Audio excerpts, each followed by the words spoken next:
12 жасқа толған балаларға арналған.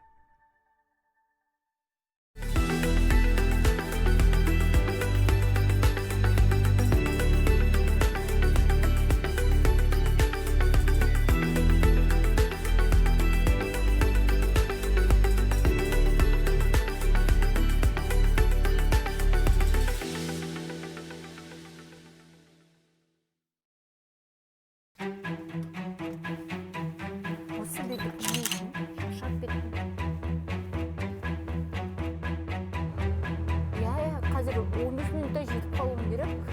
Жол бойында міне келе жатырмын.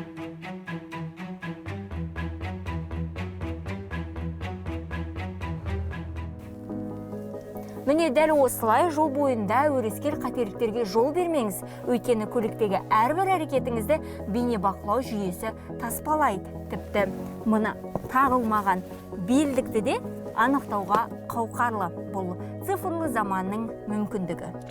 Кейінгі жылдары елімізде қоғамда қауіпсіздікті күшейту мақсатында жасанды интеллектіге негізделген бейне бақылауды көбейтуге барынша назар аударылып келеді. Бұл мемлекеттік органдар тарапынан қылмысқа қарсы күрестің маңызды құрамдас бөлігі ретінде қарастырылып отыр. Өйткені мұндай бақылау жүйесі қылмысты анықтауға ғана емес, құқық бұзушылықтың алдын алуға да ықпал етеді.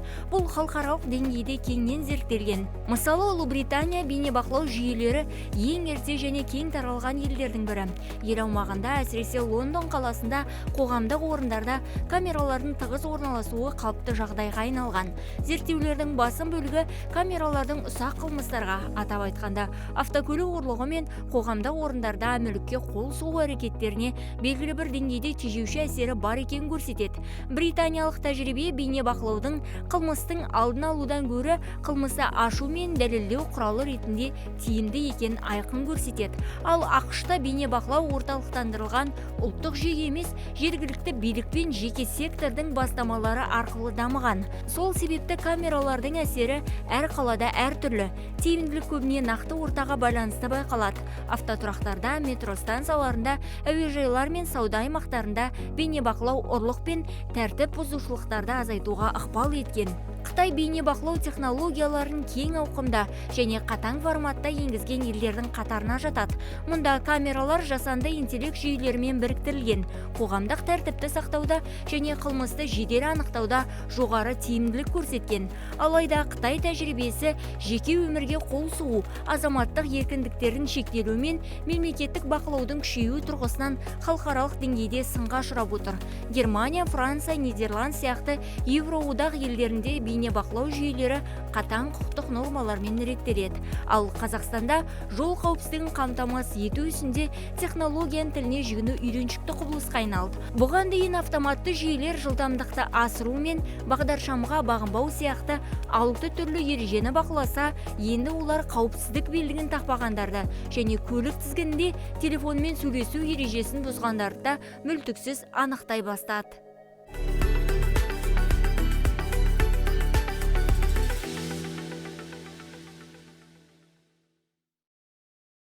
Құқық қорғау саласында және қоғамдық қауіпсіздікті қамтамасыз етуде заманауи технологияларды енгізу, цифрландыру уақыт талабы. Бұл бағытта өңірде бірқатар жұмыстар атқарылып келеді. Қайрат Нұртастың әніне билеп, әлеуметтік желіні шулатқан роботты көрген боларсыз. Тағы бірі жұдырық түйістіреді. Ал Ақтөбедегі роботтар тәртіп жұмыстарını реттейді.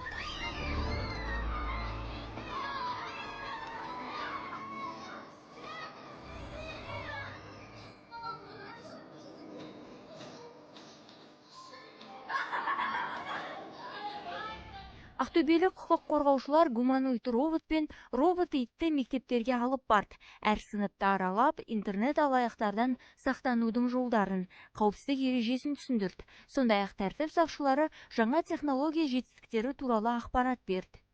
Біздің мектепке енді екі қызық робот келді. Енді балдар көріп мәз болып жүр. Енді мен бұл роботты бірінші рет көріп тұрмын. Өз көзіммен. Негізі ити мен роботтың өзі қызық, негізі бәріне еді. Роботтар жуырда оқушылардың интернет алаяқтық туралы сұрақтарына тікелей жауап береді.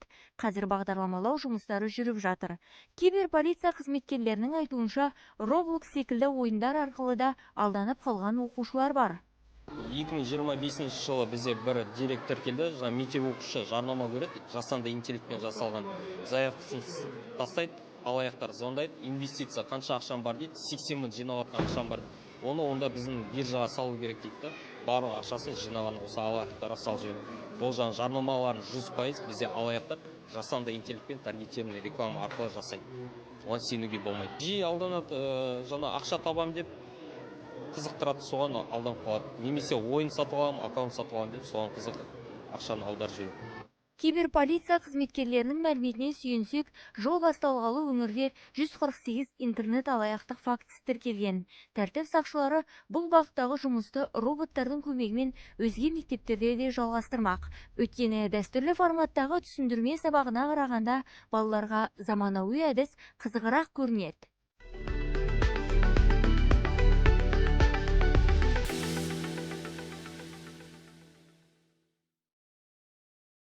Қымбатты көрермен, дәл қазір біз Ақтөбе облысы полиция департаментінің жедел басқару орталығындамыз. Мұнда жол қозғалысы арнайы бейнебақылау жүйесі арқылы бақыланады. Мұнда қызу жұмыс жүріп жатыр.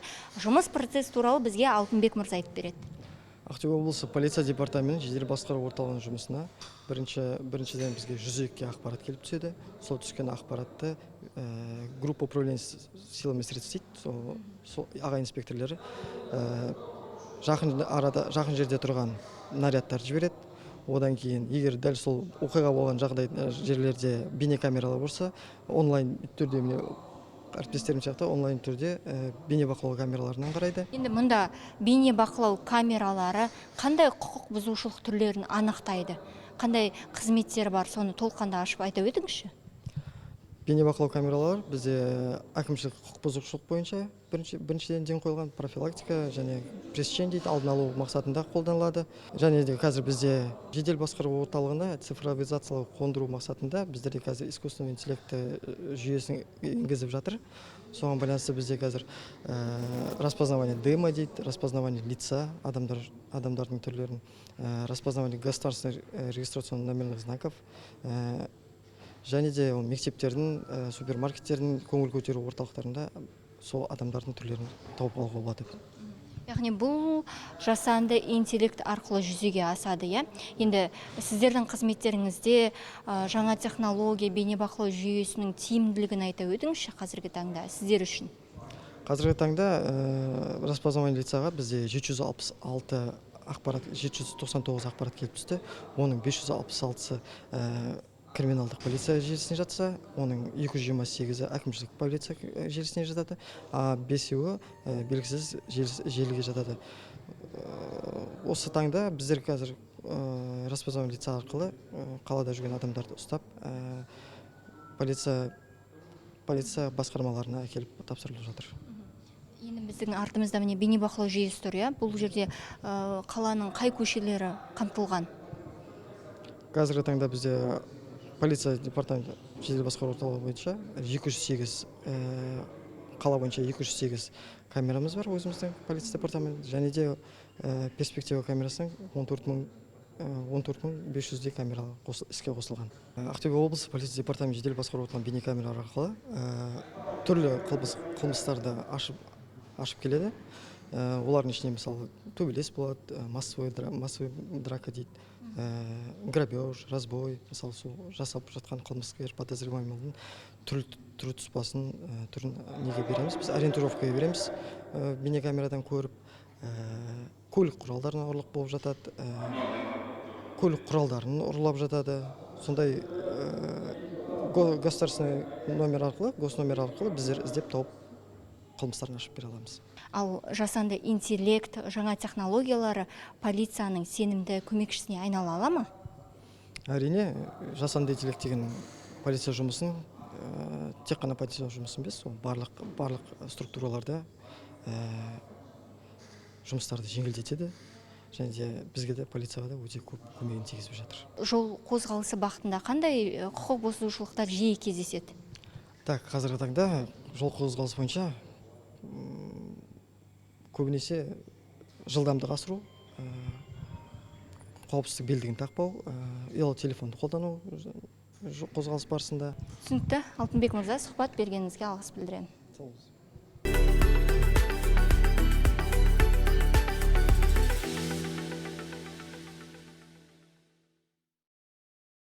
Полиция қызметін цифрландыру бағытында қандай жұмыстар жүзеге асып жатыр?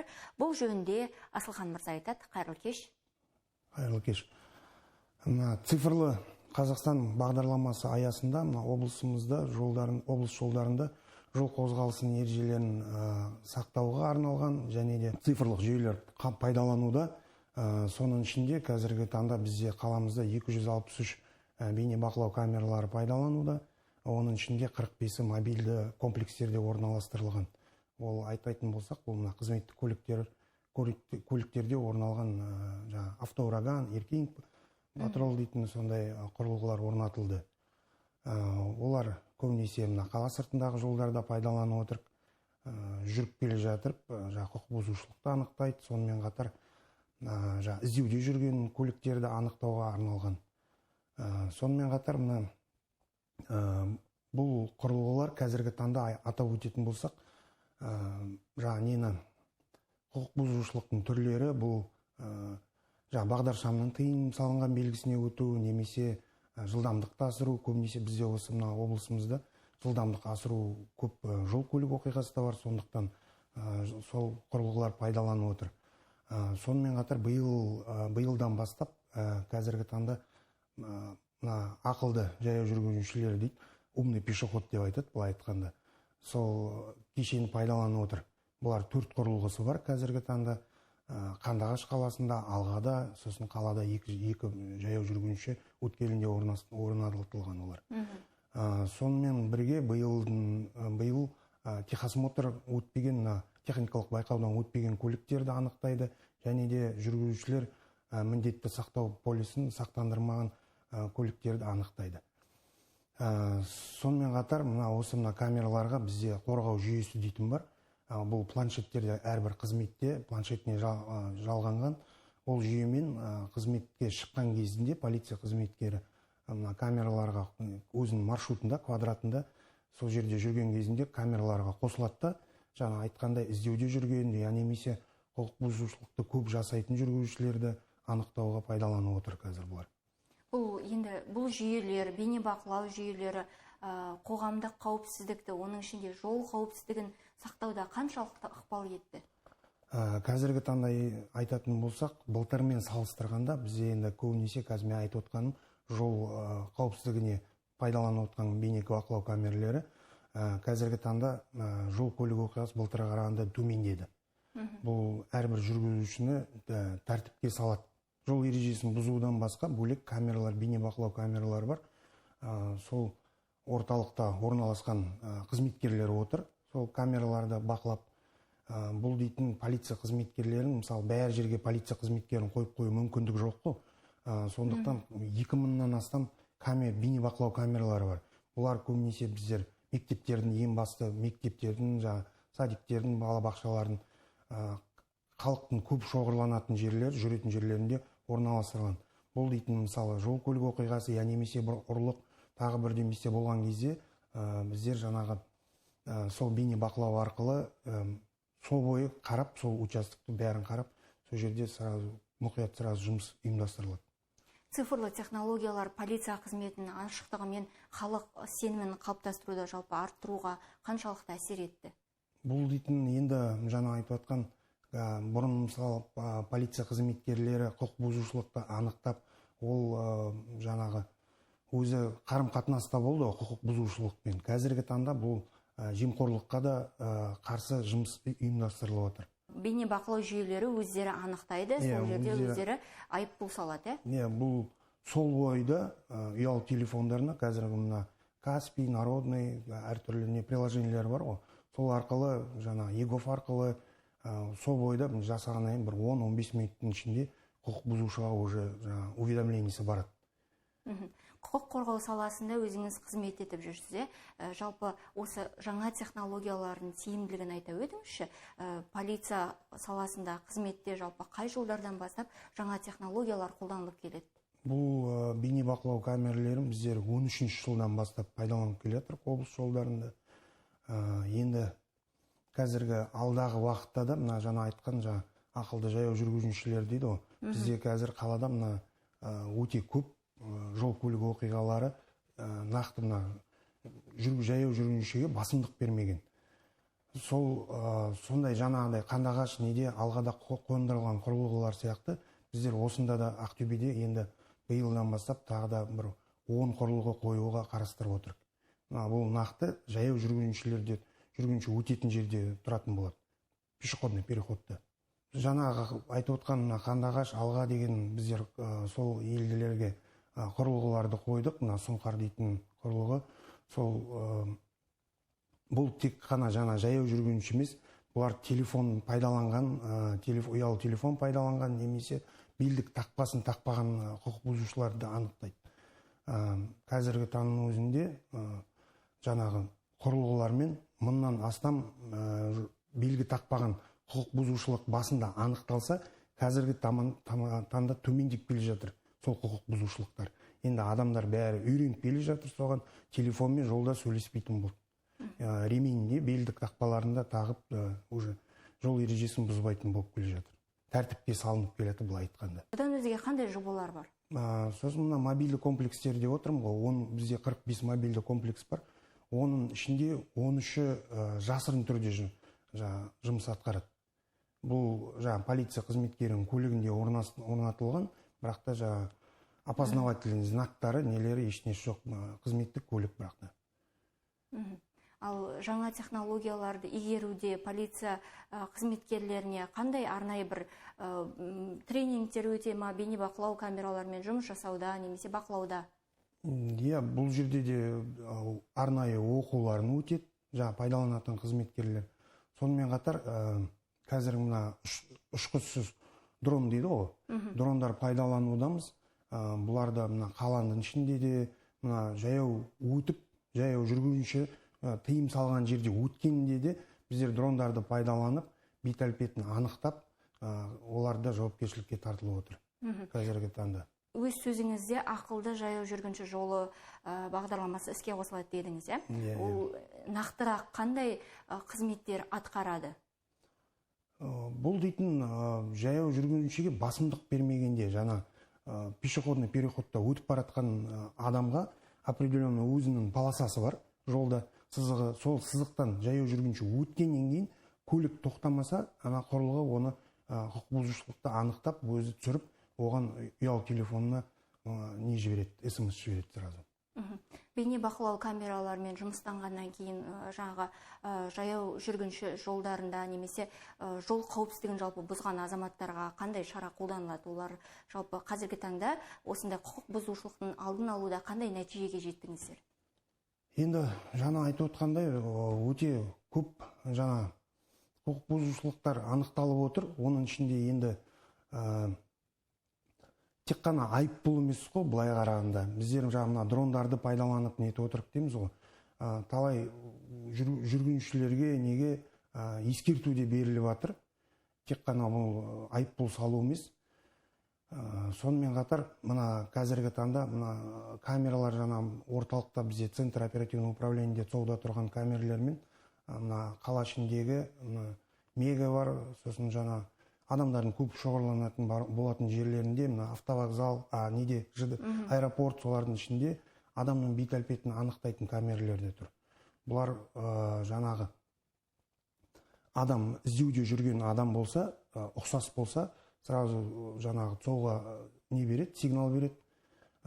Соны қызметкерді жіберіп, сол жерде бұл адамды ұсталады. Бірден сол бойы анықтап, ол уже полиция қызметкерде, жерде керек емес, өзі анықтап, құрылғы өзі адамды танып, опознавать етеді. Жол қауіпсіздігін сақтауда азаматтар нені ескеру керек? Енді ең біріншіден құқық бұзушылық жасамау керек, жылдамдықты асырмау керек. Көбінесе жол көлік оқиғалары жылдамдықтың кесірінен болады. бағдаршамның белгісіне асығып өтеді, сол жылдамдықты асырып. Сол жол ережесін қатаң сақтау керек ең біріншіден. Мен біздердің айтатым соған шақырамыз бәрін, жүргізушілерді, жаяу жүргіншілерді барлығын жол ережесін қатаң сақтауға шақырамыз. Асылхан мырза, келіп сұхбат бергеніңізге алғыс білдіреміз.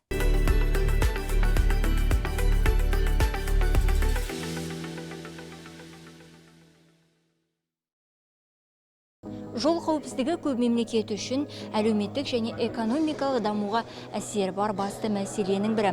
Жол қауіпсіздігін қамтамасыз етуде өңірімізде жаңа технологиялардың мүмкіндіктері тиімді пайдаланып келеді.